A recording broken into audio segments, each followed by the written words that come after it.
The owner of the NFL's Miami Dolphins, Joe Robbie, died last night at the age of 73. Robbie had been in ill health in recent months. Robbie brought professional football to Florida a quarter-century ago.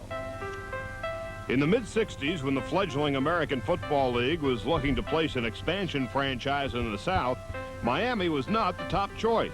Atlanta was. But Joe Robbie's money and persistence reeled in the Dolphins in 1966.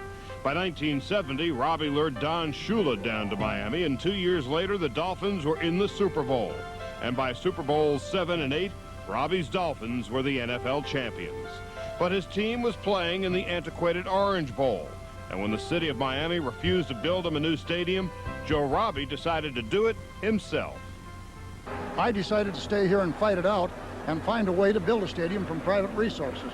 If we do that, it'll be as great an accomplishment as the 2 Super Bowls we've won. Robbie, a politically active Democrat in South Florida who served in his native South Dakota state legislature and ran for governor there, moved to Minneapolis in the 50s, where he twice ran for Congress, unsuccessfully. But the biggest victory in his life was the building of Joe Robbie Stadium. I think probably I did this in a dare as much as anything. They got my Irish dander up when they said I couldn't do it. While we were building this stadium, nobody would believe it. Even when it was partially up, there were people saying downtown that'll never be finished. But now that, and I believed in it every day until we got it constructed. Now I have a hard time believing it myself.